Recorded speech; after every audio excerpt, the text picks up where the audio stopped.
In this video, we are going to get into the techniques for evaluating limits algebraically. You're going to refer back to a lot of techniques you use when simplifying rational expressions, but we'll list out some options of things that you can do. Before we start, let's take a look at some basic limit properties. Let b and c be real numbers, and let n be a positive integer. The limit as x approaches c of any constant number is that constant. For example, limit as x approaches 4 of 8 is equal to 8. And this would be equivalent to saying you're looking at the horizontal line, y equals 8. So any value you would plug into that for x, you would get 8 back. Our next one, limit as x approaches c of x is equal to c. If you plug in c into that x value, you're always going to get that same answer back. For example, if I have limit as x approaches -2 and I plug that in for x, I get -2. And that's actually one of our first techniques, is plugging in the value, so that's kind of the same thing that's happening here. For this, it would be c to the n, so this one would be 3 to the 4th, which can be evaluated further as 81. And the last one, if we take the nth root of something, these are all continuous functions. So because they're continuous, you're able to plug in and do that evaluation. And it kind of connects us to our first algebraic technique. So graphically, we've already done, we would use a graph and or table of values.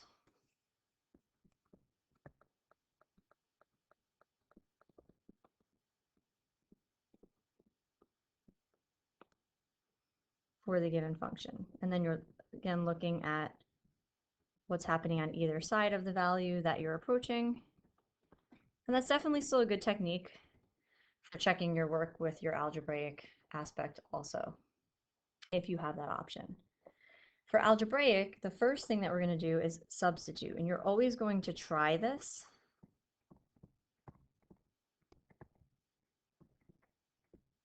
If it doesn't work, then you try one of the other techniques.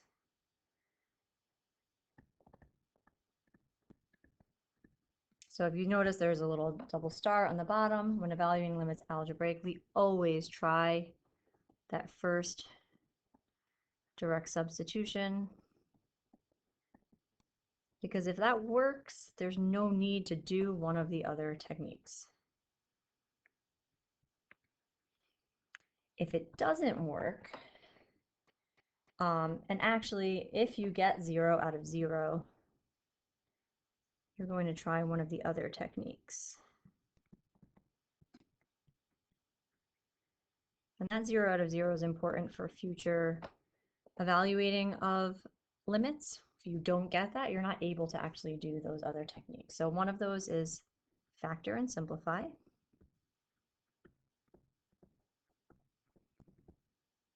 Common technique you would have used in your rational functions unit in Algebra 2. You can also multiply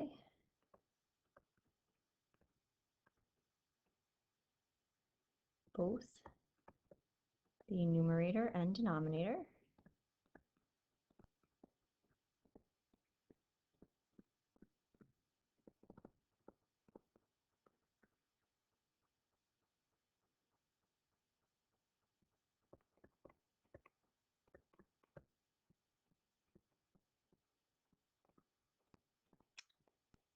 By the conjugate. And the conjugate can actually be of either the numerator or the denominator.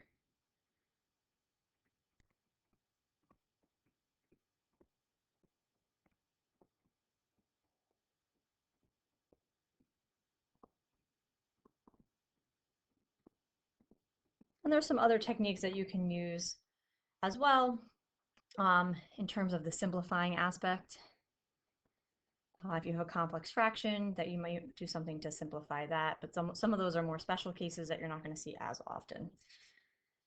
So let's take a look at a few examples in this first video, and we'll use a second video to do the remainder of the examples. You want to make sure that first page, all of those steps, you're following through and doing that order with your techniques. So again, first thing we're going to try is our direct substitution. So I see the limit as x approaches -5. I'm going to plug in -5. And when I evaluate that, I see that I get an answer of -2. That worked. So I'm done. I don't need to do anything else with that. Same with the next one. I do the cube root of plug in 3 for x. And I get an answer of 2. So because I was able to get answers for both of those, I use that first technique of direct substitution, and I'm stopping with that. On my next one, I am going to do direct substitution. So I'll plug in -3 squared plus -3 minus 6 over -3 plus 3. I switched over to red because when you end up doing this, you end up getting 0 over 0. That tells you to try a new technique from one of your options. So it didn't work. We're going to go back and we're going to say the limit as x approaches -3 is equal to, this is going to be a factor and simplify option. So we'll factor our numerator and denominator. And the numerator will factor into x plus 3, x minus 2. Notice I'm keeping the limit notation as I'm doing these steps. It's very important that you do that. The original expression of x squared plus x minus 6 over x plus 3 is not equal to x minus 2 because that original expression has a hole where x minus 2 does not. But the limits of those two functions are the same. So what you want to do is keep your limit notation going until you plug in your number. Once I do my simplifying, I will plug in, and now I will get an answer for my limit of -5.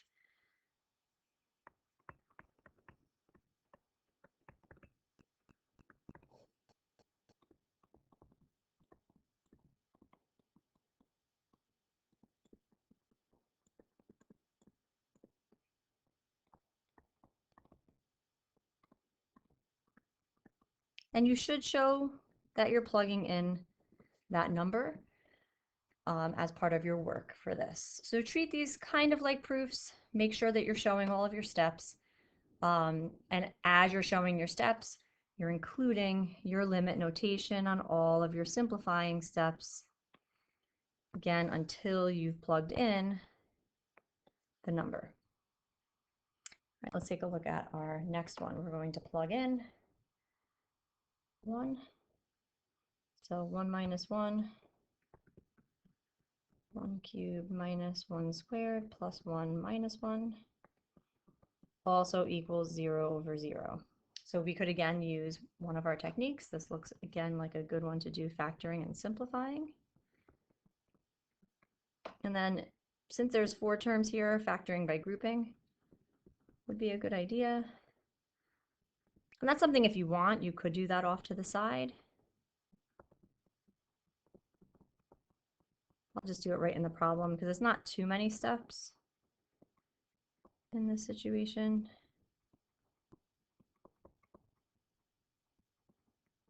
And you're going to see that the x minus 1 cancels. The factor that cancels is the whole and is what's giving you that 0 over 0 to begin with. So what you'll notice is the x minus 1, if I were to set that equal to 0, that would give me x equals 1, which is what my limit is approaching here. So we're trying to cancel out the part that's causing the problem. And once that's canceled out, we are now able to plug in. So notice the limit notation all the way through until this point. Now I'm going to plug in the 1 and get my final answer of 1/2.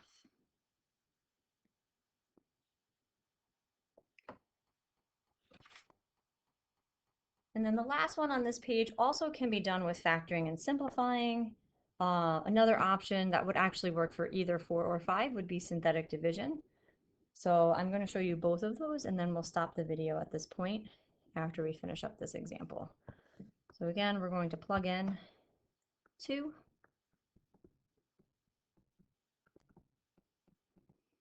We get our 0 over 0, so we see, okay, we have to do something. Your factoring option is to factor using the sum or difference of cubes. In this case, it's going to be the difference of cubes formula, so that is worth reviewing. Let's write that off to the side.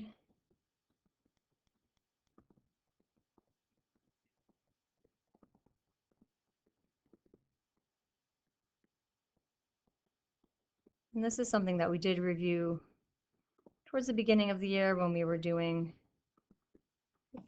the trig identities.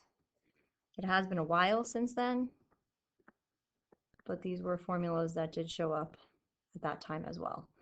So we're actually using the first one. This would be x squared plus 2x plus 4 on the numerator. The x minus 2's will cancel. Keep our limit notation going.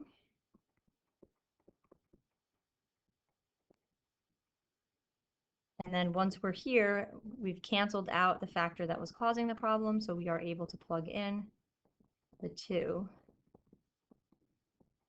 and get a final answer of 12. If these formulas are stressing you out a little bit, another option, or this example in particular, when we have just the x cubed minus 8 over x minus 2, as long as this is just a 1 in front here, this would work. You can do synthetic division if that's something you remember from Algebra 2. I would just recommend remembering that there are zeros here.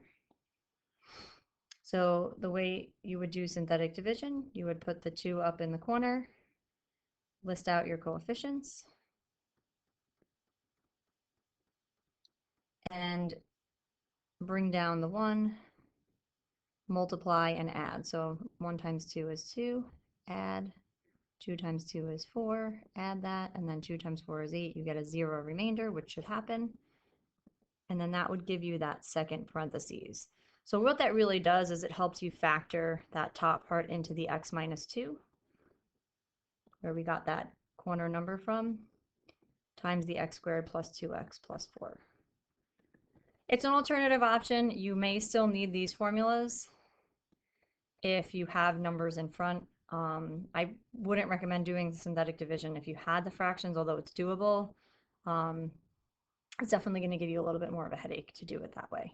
So this would be a good option to get that top part. And I would just do that off to the side and then go back and fill it in basically the same way we did up top for the rest of it. And so we're going to stop there and finish up our examples in the next video.